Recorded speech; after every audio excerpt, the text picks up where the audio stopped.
terkait soal 349 triliun yang akhir-akhir ini jadi pembahasan. Saya kira ya pertama tentu ini patut kita syukuri ada kasus ini muncul sehingga kita kemudian mengetahui ternyata banyak persoalan ya terkait dengan dugaan tindak pidana pencucian uang gitu ya. Ya kita berterima kasih sama Pak Mahfud. Tetapi memang ini rasanya terkesan disampaikan terburu-buru ya. Indikasi dari terburu-buru itu adalah misalnya angka itu berubah-berubah ya, baik itu jumlah rupiah ya, awalnya disampaikan 300 triliun, kemudian belakangan 349 triliun. Baik juga angka laporan ya, tadinya ada 160 laporan, 460 menyangkut 460 orang, lalu 197 laporan, 467 orang, yang terakhir bahkan 491 orang. Ini saya heran gitu ya, bahwa ini kan data yang disampaikan oleh Ketua Komite Koordinasi Nasional Pencegahan TPPU. Agak aneh menurut saya, kok terburu-buru, lalu angkanya akhirnya yang disampaikan itu data yang belum matang begitu, dan akibatnya kemudian angkanya itu berubah-ubah. Tapi ya sudahlah, ya karena ini sudah menggelinding, sudah menjadi bola liar. Sekali ini tentu saya kira Pak Mahfud paham betul, sekali beliau sudah ungkap ini di publik, ini nggak boleh berhenti, harus tuntas sampai final, selesai gitu. Karena itu kita mendorong agar kasus ini diselesaikan ya. Nah, saya kira kalau melihat situasinya, kok saya pikir ini adalah sesuatu yang kasus yang tidak terlalu sulit juga untuk dituntaskan ya, kalau kemudian komite ini bekerja secara maksimal ya. Nah justru saya heran, kok komite kelihatannya ya, saya menyimpulkan komite yang ada sekarang ini ya, ini belum berjalan dengan sebagaimana seharusnya menurut saya. Karena akhirnya ini kan ke publik, bukan selesai di komite. Nah saya katakan bahwa ini belum bekerja secara optimal. Nah faktanya dalam banyak kesempatan, misalnya Pak Mahfud menyampaikan bahwa Menteri Keuangan itu tidak mendapatkan akses atas laporan-laporan PPATK, ya bagi saya sih aneh. Ya misalnya ditutup pun oleh para anak buahnya Menteri Keuangan, tapi kalau itu terinformasi di dalam rapat-rapat komite, ya mestinya kalau itu terinformasi, pastilah karena kewenangan Menteri Keuangan sebagai orang nomor 1 di Kementerian Keuangan, pasti akan mudah untuk memerintahkan anggotanya, anak buahnya untuk mendapatkan surat-surat dari PPATK gitu loh. Jadi saya kira sudahlah ya, saya menyimpulkan, saya melihat bahwa komite TPPU ini kemarin belum bekerja, sekarang mereka kita tuntut untuk bekerja menuntaskan 349 triliun. Karena sekali lagi ini mestinya tidak sulit, karena komite ini kan diketuai oleh Menteri Menko Polhukam, ketuanya. Lalu kemudian Wakil Ketua Menko Perekonomian, Sekretaris merangkap anggota Kepala PPATK.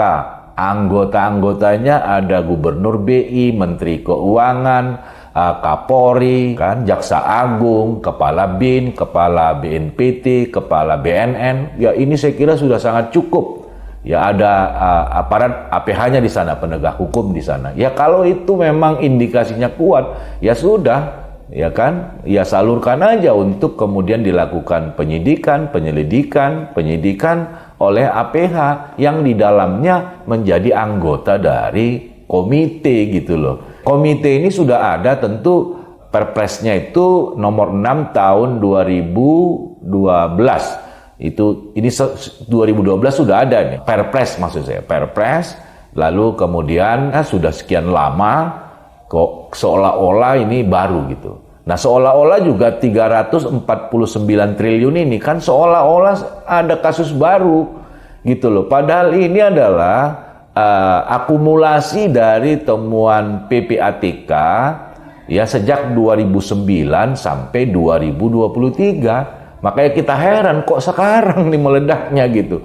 Kalau dulu setiap ada temuan PPATK ledakkan aja lah di situ.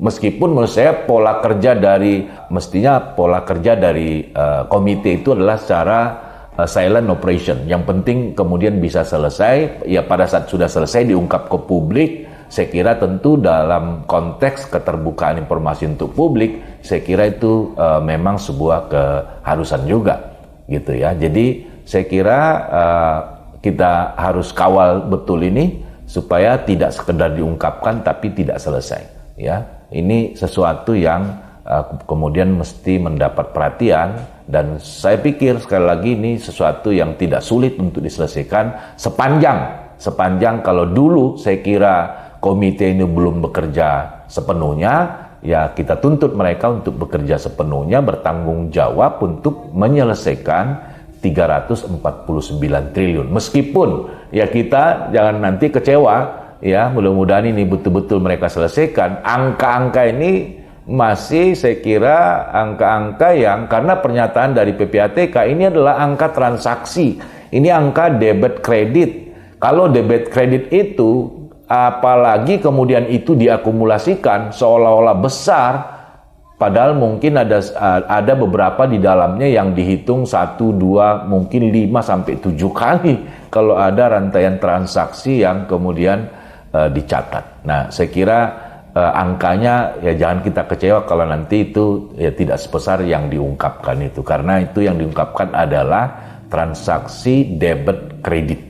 Ya, bukan katakan ada kemarin pernyataan PPATK memblokir misalnya rekening RAT, ya, RAT beserta istri, keluarga dan perusahaan-perusahaan yang terkait dengan beliau, katanya sebesar 500 miliar. Pernyataan PPATK itu telah diblokir mutasi rekening, transaksi rekening debit kredit dari RAT, istri, anak dan keluarga beserta perusahaan-perusahaan terkait sebesar 500 miliar lebih dan bahkan bisa lebih katanya.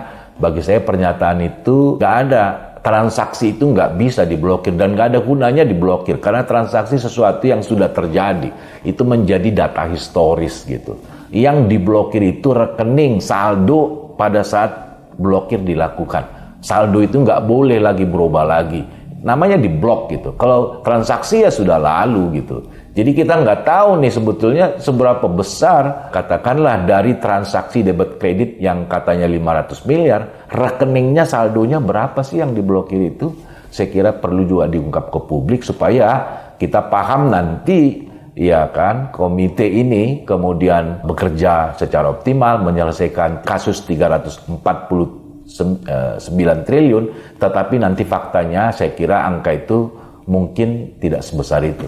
Kita bisa paham tadi kalau kemudian yang dinyatakan angka-angka itu adalah sebuah transaksi debit dan kredit, apalagi itu diakumulasi. Jadi saya kira Pak Mahfud terima kasih sudah memulai ungkap ini. Tentu tidak boleh berhenti. Lalu kemudian ini kita harapkan juga Pak Mahfud sebagai ketua, ya leader dari komite TPPU itu mengambil inisiatif untuk menyelesaikannya. Ini ibarat lagu ya, ibarat lagu, engkau yang memulai, engkau mestinya mengakhiri. Terima kasih.